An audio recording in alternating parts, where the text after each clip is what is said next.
Good morning from Lincoln, Nebraska.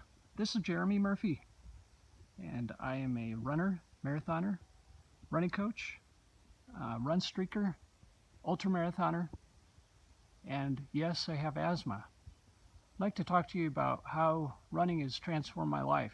This will be a special broadcast. We have something called the World Scope Relay today, where people talk about how running has transformed our lives. I began running in in junior high. Hi, welcome, glad you're joining us. I flip this. I began running in junior high around 1979 or so. Learned that I had asthma. Had an asthma attack, went to the hospital. Doctors couldn't figure out what was wrong. Got diagnosed. That's been a long battle to deal with that. And so what I did, I started running. Doctors advised me to start running to better handle my asthma condition. So I did that, and it was tough. It was tough. I was, for a while I couldn't run more than a quarter mile. It was discouraging. My brothers were much faster than I was. They have more fast twitch muscles, and it took me a while to figure out that I had the slow twitch muscles. So after a while, my brothers kept encouraging me. We kept running with my dad, and my dad wanted to run the Boston Marathon for a while. So we were all trying to take running more seriously to encourage Dad to make it to Boston. And although he never did, that love of running was instilled in all of us.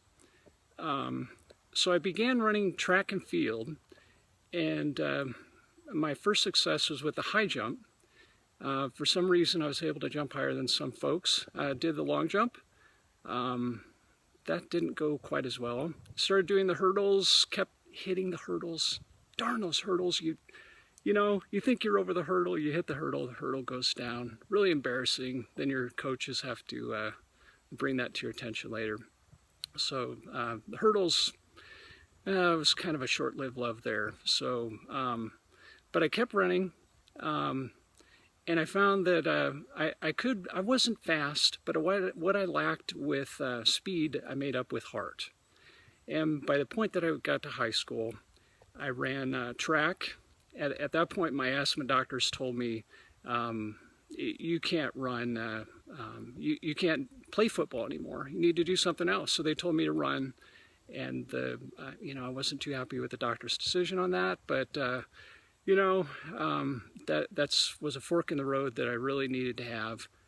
And so after continuing to run, I got into track, cross country.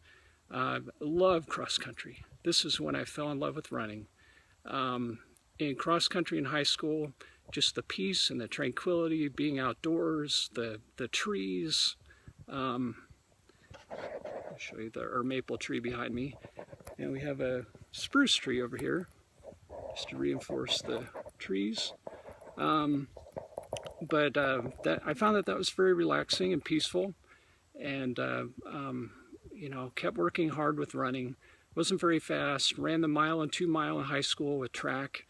Wasn't very fast with that. Ran the 2 mile relay with my brother Mike, and we kept encouraging each other to run. And so finally, it got to my senior year of high school, and I was the captain of the cross country team. And didn't really win a lot of medals or anything like that. But again, what I lacked in speed, I made up with in heart and spirit, and encouraging others to reach their fullest potential. So that's what I did there, and got to college and seriously fell in love with running. And I took a running class, and the running instructor was an experienced marathoner. And he told me, you need to run marathons. You're training at that level anyway. You wouldn't have to change very much. You do these, a couple things I'm going to show you, and you'll be able to do it. So I ran the first marathon that I had in Dallas, 1988. ran 3:27, which for someone with asthma, that was just, I had a huge chip on my shoulder, and to be able to set that aside and just reach that level of performance, it was a very powerful, transformative experience for me. So came back in 1989, ran the Dallas Marathon again, ran it a minute faster, 3:26. That's still my PR. You know, my legs in my 20s had a lot more pop than they do now that I'm in my 40s, but I'm doing my best to get that speed back, and I'll talk about that a little bit. So kept running marathons, ran another one in 1990, you know, started running them on and off for many years. And then I got to a point in 2004, I ran the New York City Marathon. That was a wonderful experience, and I know some of you might be training for New York. Just 2 million people lining the course with understicks. I mean, you want to talk about a powerful experience that changes your life, running through Central Park. I mean, I can't even almost tear up just trying to remember things like that. It was so wonderful. And then we adopted our daughter from China in 2005.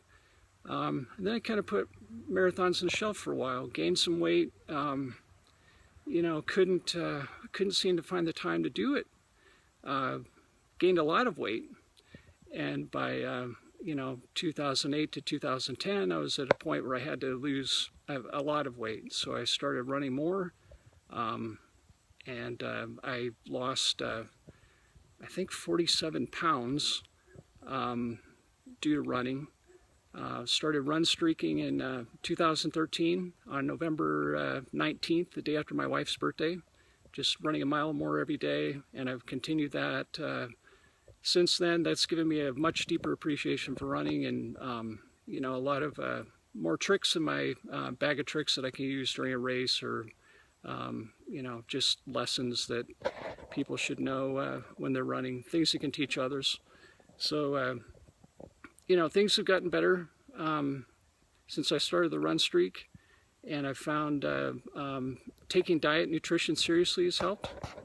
But I love the camaraderie of running, and the peace, tranquility, and serenity that it brings, the endorphins, just the bonding you have with people all over the world, to be able to appreciate something outside and be able to go for a group run and just be able to chat with each other. It gives you an instant bond with people around the world, not just people that are here close to us, but really anywhere in the world. And then, let's see, last year I ran my first 50K, first ultramarathon, and I'm wearing my 50K shirt here to show you. It was the Market to Market race. Ran from Walton to Lincoln, and that was a wonderful experience, very powerful. Ran a 50K distance in one day on January 31st of this year. Kept running. I'll show you a couple of my medals here that are recent.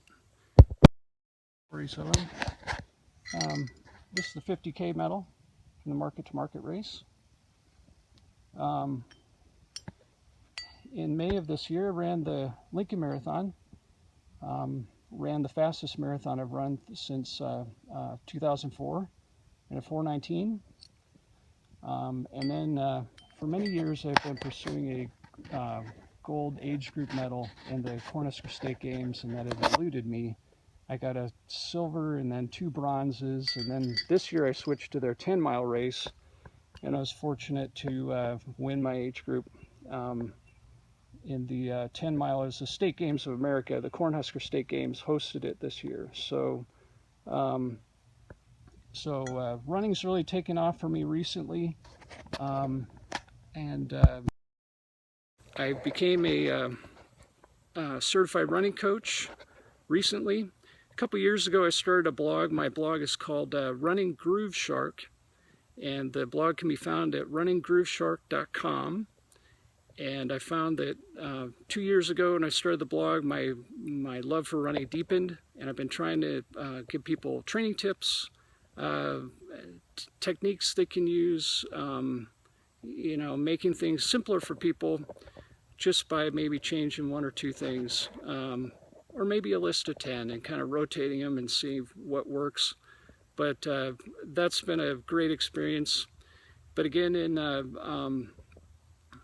in June of this year, I went to Hyannis, Massachusetts, became a certified RRCA running coach, and ready to help anyone who might need help with training or customizing training, trying to find help with running issues that they may deal with.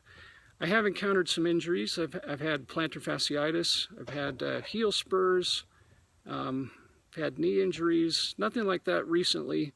Kind of changed my stride and switched to striking in the middle of my foot, and that has helped alleviate some of the heel striking pain that I used to have. So that's really my story. I've encouraged my wife to become a runner. She's run a couple half marathons. My daughter runs with Girls on the Run periodically, and they train to run a 5K. And I've just really tried to help friends and family who've wanted to run or lose weight to really be able to find that extra gear. Sometimes, you know, it's not necessarily a turbo button, but if you can get past the motivational point of wanting to quit, that's a big deal. So I'm trying to encourage all of you to never give up. You know, whether you're injured or you have an illness or disease like asthma, like I have, or something else, another challenge, just keep working on it. It'll get better. You'll have you'll find the peace, tranquility, and strength that you don't think you have. And I think one of the most powerful messages I can give you is that you're much stronger than you think. I mean, to think that an asthmatic who couldn't run a quarter mile could become an ultramarathoner, and on top of that, a run streaker. I've run streak for 650 consecutive days now, and I'm aiming for 1,000 days. And after that, I'm not sure what I'm going to do. I'm encouraging myself to take a rest day someday, but so far what that has meant is, oh, you run 1 mile on 1 day per week to have a restful recovery day. It's not exactly a rest day, but it sort of feels like it, as long as you're not running full tilt at 5-minute miles or something like that. So, and I'm not very fast. When I run, I take walk breaks like every mile. It's the Galloway run walk system, and some of you might do that, you know, running 3 minutes, taking a minute break, or 5-to-1 ratio. It kind of varies. But you know, I love running with our dog, with our family. Love going for group runs. Going for a group run in Lincoln here tonight with the Lincoln Track Club and Lincoln Running Company are hosting a special thank you runners event.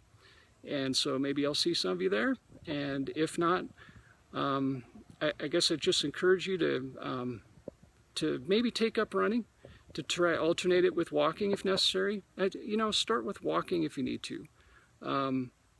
For a lot of people, once they start walking, they get momentum. And I'm a big believer in momentum. And if you can get momentum on your side, you can take your life to a whole new level. And that's what the Running Grooveshark blog is all about. It's about finding the magical, metaphysical dimension of running that I think a lot of us miss. We think about it being just a physical experience, but it's really much deeper than that. It's much more powerful than that. And you know, if we can get out of our heads with the doubts that we have, we can go to great heights. So climb every mountain, chase your dreams, believe in yourself. You can do it. If I've done it, you can do it. And for any of you that are interested in doing the World Scope Relay, just do a Periscope today. Tell us why you love running, and tag you're it.